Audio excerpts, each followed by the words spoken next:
pergerakan tanah semakin meluas dan sporadis. Ratusan warga terpaksa kehilangan rumahnya dan mengungsi.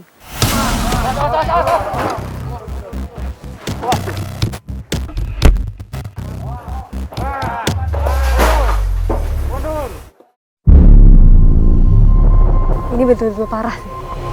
Nah, saat ini nanti ketika ada pergeseran tanah terjadi akan bunyi, radius suaranya akan mencapai 50 meter.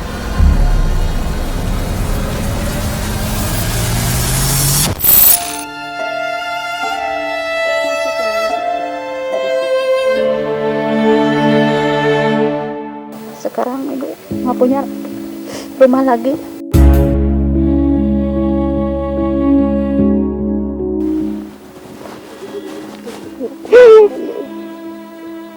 Ya, semoga secepatnya ibu bisa mendapat rumah yang layak, ibu ya.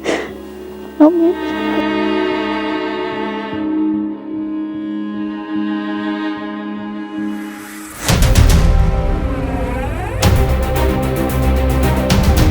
Pada pertengahan bulan Desember 2020 lalu, Kampung Ciherang, Desa Cijangkar, Kecamatan Nyalindung, Sukabumi, Jawa Barat, dilanda bencana pergerakan tanah. Ratusan warga terpaksa mengungsi meninggalkan rumah mereka. Sayangnya, bencana terus saja meluas. Hampir setiap hari, tanah di Ciherang bergerak, menyebabkan longsoran hingga amblas. Badan Penanggulangan Bencana Daerah atau BPBD bahkan sampai menetapkan status tanggap darurat di bulan Februari 2021. Kehidupan warga Ciherang sampai kini menjadi tidak menentu. Pandemi virus corona belum berakhir, tapi nyatanya bencana alam tak kenal kata pandemi. Tak bisa dihindari. Di sini di Kampung Ciherang, Sukabumi, pergerakan tanah semakin meluas dan sporadis. Tanah amblas hingga bermeter-meter. Ratusan warga terpaksa kehilangan rumahnya dan mengungsi. Bagaimana perjuangan mereka bertahan di tengah bencana? Selengkapnya di Indonesiaku.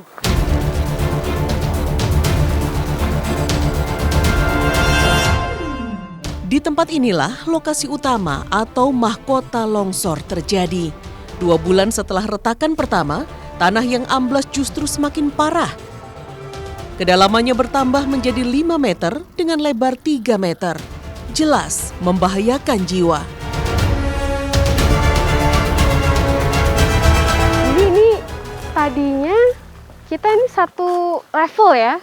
Itu tadinya Sebelum rata ya? Bahkan itu kan kami buat ada tanda nih untuk mengukur anjlok dan bergesernya tanah. Oh, Sekarang tanda yang bambu itu? Nah, tanda yang bambu itu dulu itu sejajar. Bencana pergerakan tanah di Kampung Ciherang termasuk jenis gerakan tanah rayapan atau bergerak secara lambat. Namun, curah hujan yang tinggi dan berlangsung cukup lama memicu terjadinya pergerakan tanah yang lebih cepat. Bangunan-bangunan menjadi tidak stabil, berbahaya, tak lagi layak tinggal. Pergerakan tanah yang terus terjadi tentu saja merisaukan warga. Mereka terpaksa tinggal di pengungsian atau menginap di rumah saudara yang aman. Dari total 3 RT di Kampung Ciherang, ada sebanyak 21 rumah dan 58 jiwa yang kondisinya terdampak. Sementara sekitar 108 rumah dan 398 jiwa lainnya kini terancam. Waduh, ini memang kalau dilihat dari bawah, tadi saya merasanya tidak terlalu tinggi atau tidak terlalu dalam ya. Tapi begitu dari atas, wah, ini betul-betul parah sih. Pada titik yang kami pantau, rumah-rumah warga kebanyakan sudah ditinggalkan. Terasa sepi dan mencekam. Tapi ternyata ada juga warga yang masih nekat berjualan di zona merah, tidak menghiraukan bahaya. Permisi, Bu. Yang punya warung, Ibu? Oh, ya ampun. Ini masih jualan di sini? Nggak apa-apa, Ibu nggak takut? Takut sih takut. Cuma butuh. Butuh ya, Bu ya, untuk kehidupan sehari-hari gitu. Ini di depan tuh udah pada ambles loh nih, Bu. Tuh udah ada garis polisi segala macam.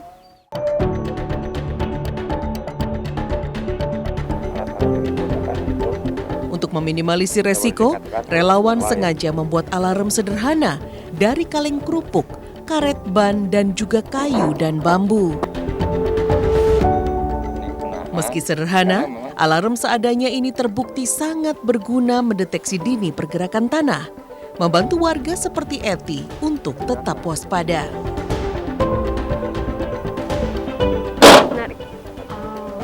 Nah, alat ini nanti ketika ada pergeseran tanah terjadi akan bunyi dan suaranya memang kalau sedang siang hari atau aktivitas warga sedang normal mungkin suara tidak terlalu besar, tapi ketika malam hari ketika sudah sunyi dan juga hening, radius suaranya akan mencapai 50 meter. Bencana tanah bergerak di Kampung Ciherang, Sukabumi sebenarnya sudah terjadi sejak tahun 1946. Apalagi Kampung Ciherang berada di lereng yang curam.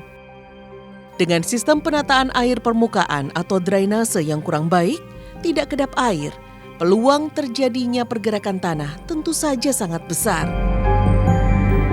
Dari mulai kemiringan lereng, kemudian kemiringan lerengnya cukup terjal di sana ya. Kampung Ciherang ini ada di atas batuan formasi beser yang kita sebut formasi beser.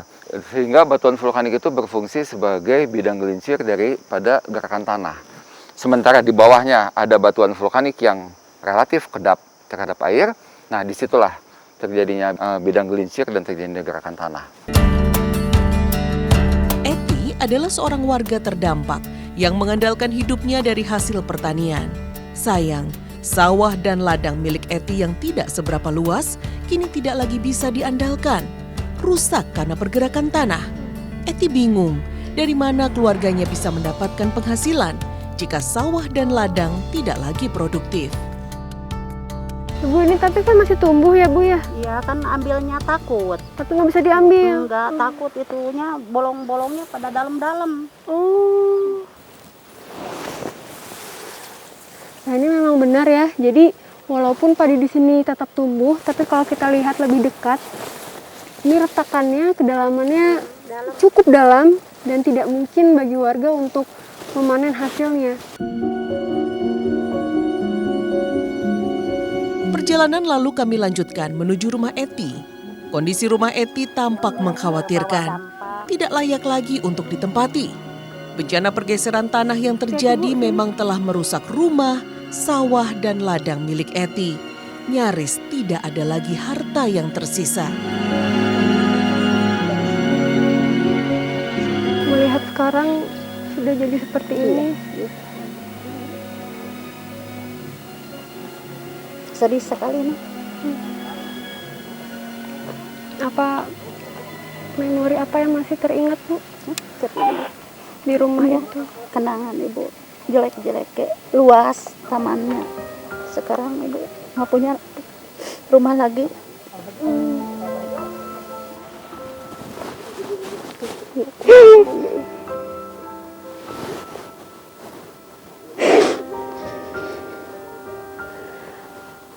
Ya, semoga secepatnya Ibu bisa mendapat rumah yang layak Ibu ya. Amin.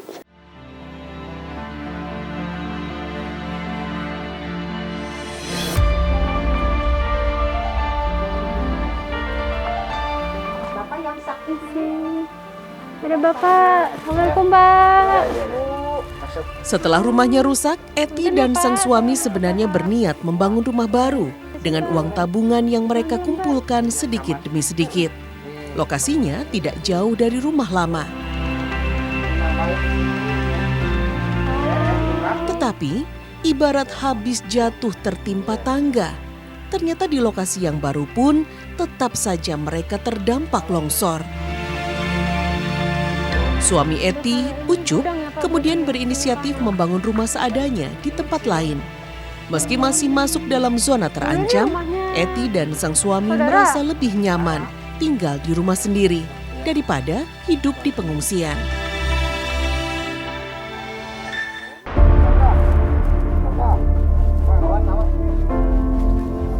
Pergerakan tanah di Ciherang terjadi semakin masif.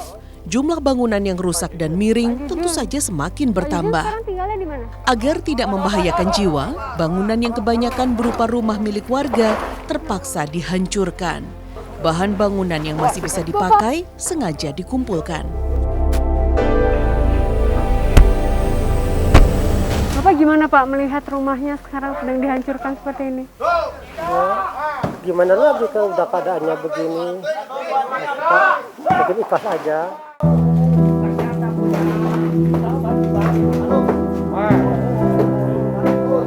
Jujun sebenarnya baru saja merenovasi rumahnya. 90% hampir rampung. Tapi apa mau dikata? Impian Jujun untuk menempati rumah baru terpaksa kandas. Direnggut bencana pergeseran tanah yang terjadi. Tidak hanya kondisi rumah saja yang membuat Jujun sedih. Pemakaman keluarga Jujun yang tepat berada di samping rumah, kondisinya juga memprihatinkan. Ini bapak, ini ibu, anak, ini nenek yang ini. Oh, jadi ini Keluarga semua ada yang pemakaman keluarga iya, ya Pak ya, keluarga samping semua. rumah. Kira-kira kedepannya akan seperti apa Pak? Akan mungkin nggak dipindahkan atau? Kalau lama saya pengennya dipindahin gitu. Jujun dan warga Ciherang lainnya hanya bisa berharap pemerintah pusat dan daerah segera memberikan solusi bagi mereka. Setidaknya ada kejelasan apakah mereka bisa kembali membangun rumah di tempat yang sama atau harus pindah ke tempat baru yang lebih aman. Bahwa ini memang harus direlokasi karena memang sudah tidak memungkinkan lagi masyarakat berada di sini. Hanya untuk proses relokasi itu kan tidak mudah. Kita mempunyai banyak proses persyaratan. Salah satunya adalah adanya lahan yang tersedia.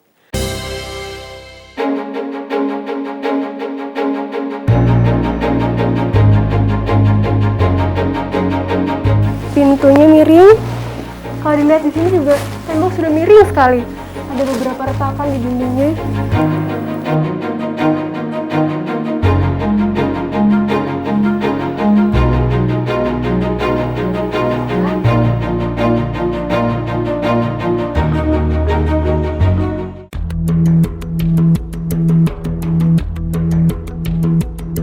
Sejak Januari 2021, posko pengungsian bencana pergerakan tanah di Kampung Ciherang, Sukabumi telah menjadi tempat tinggal bagi warga terdampak dan terancam. Posko pengungsian sementara memanfaatkan bangunan SD Negeri Ciherang. Untuk membangun tenda bagi pengungsi dirasa tidak memungkinkan karena tidak ada tanah lapang di Ciherang yang letaknya ada di lereng yang curam.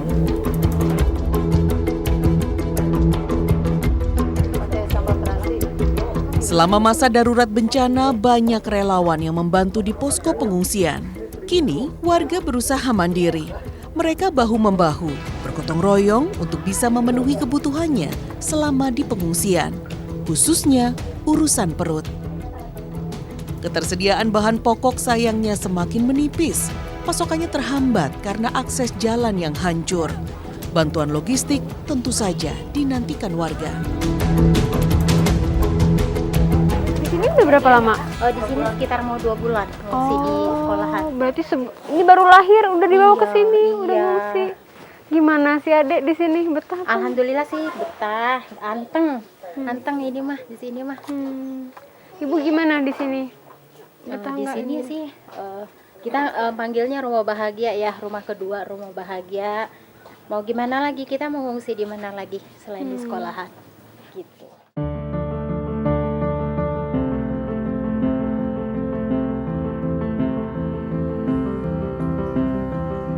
Sebanyak 2 ruang kelas ditempati sekitar 60 orang pengungsi. Di siang hari, ruangan tidak terlalu padat karena para pengungsi melakukan aktivitas di luar ruangan. Menjelang sore, barulah mereka kembali pulang ke pengungsian. Jika situasi pergerakan tanah memburuk, jumlah warga yang ada di pengungsian akan meningkat drastis. Padahal, lokasi posko yang ada sebenarnya masih masuk zona terancam. Tapi warga tak punya pilihan lain. Gimana bukan di sini berbarengan ya sama tetangga yang lain, terus ngumpul gitu. Sekarang kan lagi pandemi virus corona, ibu nggak merasa takut Yakin atau? aja sih ya, yakin aja. Soalnya di sini maksudnya jaga jarak juga, nggak terlalu ngumpul-ngumpul banget. Kebetulan di sini yang ngungsi kan cuma sedikit. Semuanya yang paling banyak itu di rumah saudara sama tetangga. Gitu. Paling yang nggak punya lahan aja, yang nggak punya saudara ngungsinya di sini. Gitu. Meski berbulan-bulan hidup dalam ketidakpastian, tidak membuat semangat anak-anak Ciherang surut dalam menuntut ilmu. Mereka secara rutin tetap mengikuti pengajian. Jumlahnya memang tidak sebanyak biasanya karena pengajian diadakan di pengungsian. Assalamualaikum. Waalaikumsalam warahmatullahi. Lagi pada ngapain nih teh? Pengajian. Saya salut sama anak-anak ini, masih begitu semangat untuk belajar. Walaupun kegiatan belajar mengajar di sekolah masih belum normal, masih perlu daring. Walaupun sinyal juga susah di sini. Kemudian pandemi belum berakhir, ditambah lagi bencana yang menimpa mereka. Luar biasa. Warga sebenarnya sudah tidak kerasan tinggal di pengungsian. Namun apa daya, huntara atau hunian sementara yang dijanjikan sampai kini belum jelas keberadaannya. Sementara dalam waktu dekat, bangunan sekolah sudah akan digunakan untuk kegiatan belajar tatap muka. Jadi kami mau dikemanakan tatkala sekolah ini berjalan gitu. Kedua, tatkala 3 hari ini udah mulai terasa bahwa tidak ada bantuan dari asosiasi masyarakat atau lembaga atau kepribadian masyarakat yang datang hari ini. Karena statusnya sudah lewat ya, yang 7 hari itu. Sedangkan pertakan tanah atau pergerakan tanah masih terus berjalan. Ini kan sangat mengkhawatirkan apabila hujan terus berjalan, masyarakat semakin khawatir bahwa mereka tidak ada tempat hunian yang pasti.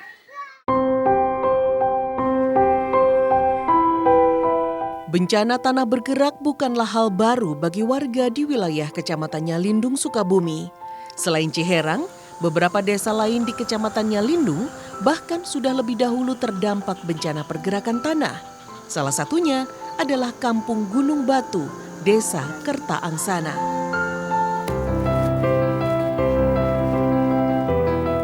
Kecamatan Nyalindung, Sukabumi sudah bertahun-tahun dilanda bencana pergeseran tanah.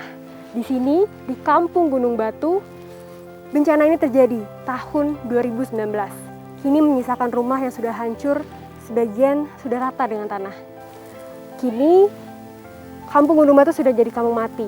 Banyak warga yang sudah pindah dan tinggal di hunian sementara.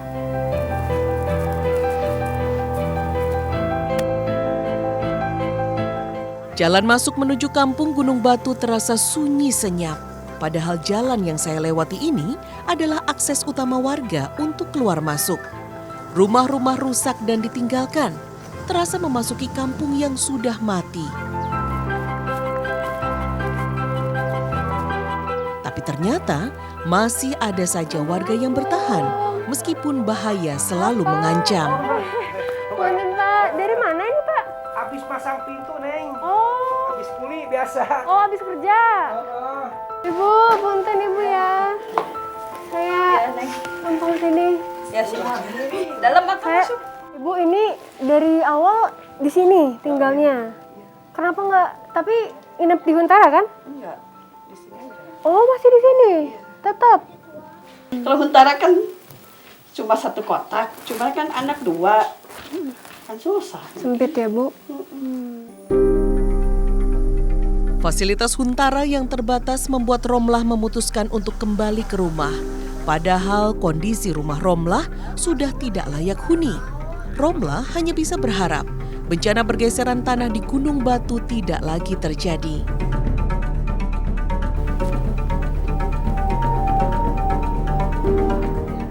Ini kalau bisa dilihat ya, saya berdiri ini lurus, tapi lihat pintunya miring. Kalau dilihat di sini juga tembok sudah miring sekali. Ada beberapa retakan di dindingnya. Dan kalau saya bergerak, itu saya merasa pusing. Karena mungkin baru pertama ya, jadi sebenarnya saya masih agak takut nih. Tapi ini nggak apa-apa ya Bu ya? Iya nggak apa-apa. Saya masuk. Memasuki rumah keluarga Romlah yang miring membuat perasaan saya tidak menentu. Terasa tidak nyaman. bagaimana bisa orang tinggal di rumah yang kondisinya seperti ini?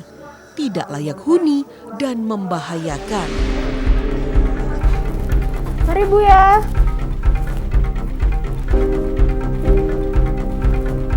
Ternyata tidak hanya Romlah yang memilih kembali ke rumah. Duyeh, orang tua Romlah, juga melakukan hal yang sama. Meski bagian dinding depan rumahnya sudah ambruk.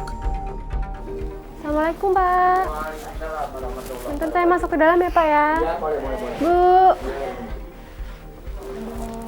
Ini Bapak, saya tadi habis dari rumah anaknya ya Pak. Di depan itu. Ini Bapak juga masih tinggal di sini juga? Masih, karena Abah belum ada hunian tetap.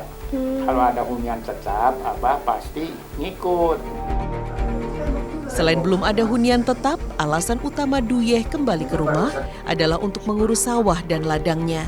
Maklum saja, sebagai petani, sawah dan ladang adalah sumber penghasilan Duyeh yang utama.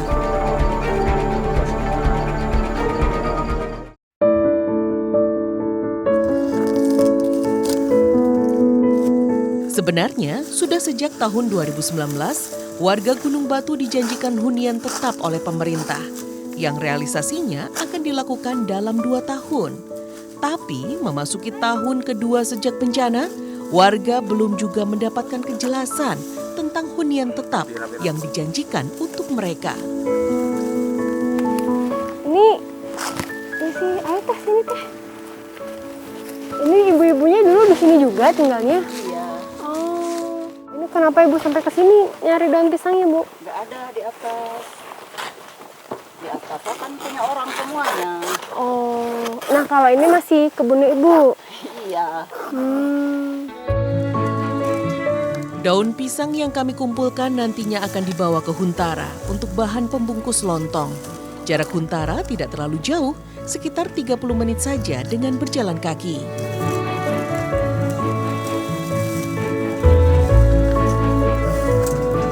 Usai memetik daun pisang, Risma menyempatkan diri melihat rumahnya yang sudah ambruk. Berbagai kenangan indah masa kecilnya kembali terlintas. Di rumah ini juga, Risma terakhir kali melihat ibunya berpamitan untuk bekerja di luar negeri dan sampai sekarang belum juga kembali. Ingatan terakhir tentang ibu apa? Pas waktu pergi. Terakhir itu.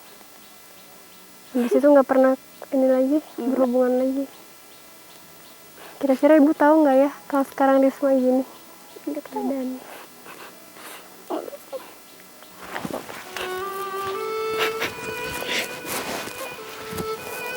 Yang penting sekarang Risma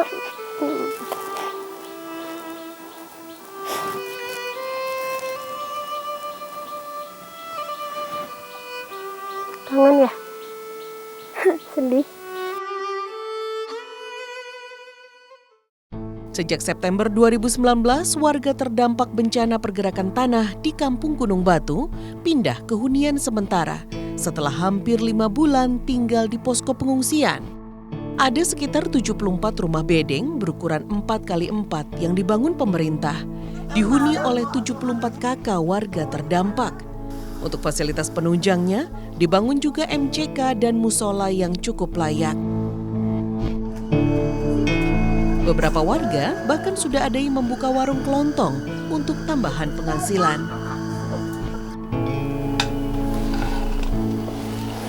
Bencana mungkin bisa menghilangkan semuanya, tapi tidak dengan rasa persaudaraan yang mereka miliki yang sudah dibina sejak lama. Seperti contohnya Ibu Kasih, Ibu Ai, dan juga Umi Rupi. Mereka pergi ke ladang bersama, kemudian memasak bersama. Ini salah satu kegiatan yang setidaknya bisa melupakan sejenak beban yang mereka rasa.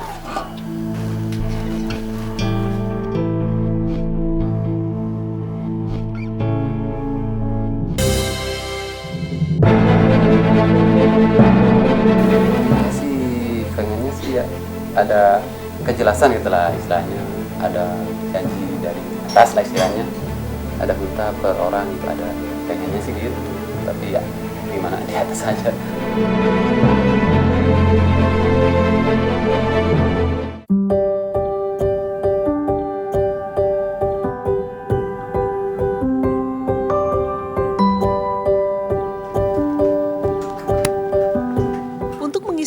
uangnya di hunian sementara atau huntara, Tati dan Risma bekerja membuat kail pancing untuk dijual. Membuat kail pancing sudah sejak sekolah dasar Tati tekuni. Hasilnya lumayan, bisa untuk menambah uang jajan. Nah, ini kayaknya tadi aku lihat Risma sama Tati bikinnya beda-beda ya. Yang paling gampang yang kayak gimana nih? Membuat kail pancing ternyata tidak semudah kelihatannya. Terasa sulit bagi saya. Sementara Tati dan Risma begitu terampil. Tidak heran jika dalam sehari ada sebanyak 12 lusin mata kail yang mereka hasilkan. Per satu lusin, Tati menerima upah Rp3.500. Oh, ini rumahnya ya Teh ya? Iya. Punten aku boleh bisa masuk? Boleh. Ayo atuh.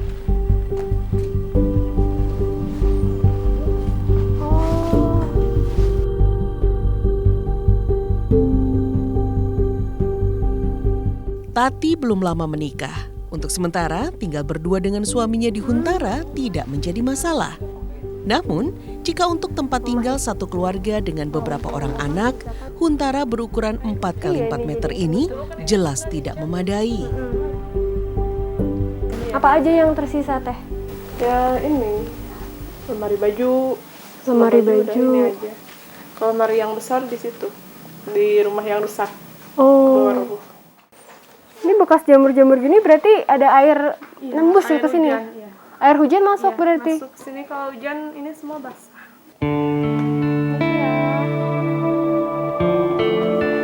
Risma adalah adik ipar Tati.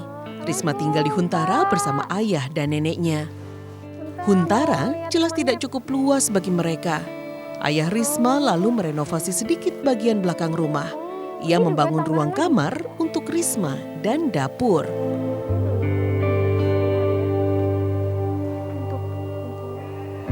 Bapak udah lumayan lama tinggal di sini kan ya? Satu tahun lebih, hampir 2 tahun ya Pak? Hampir 2 tahun ya. Harapannya gimana Bapak? Apa udah betah tinggal di sini? Apa masih menunggu hunian tetap nantinya? Ya sih, pengennya sih ya ada kejelasan gitu lah istilahnya, huntap gitu. Kan dari awal ada janji dari atas lah istilahnya, ada huntap per orang gitu, ada semua dipindahin ke sana gitu, ke huntap. Pengennya sih gitu, tapi ya gimana di atas aja.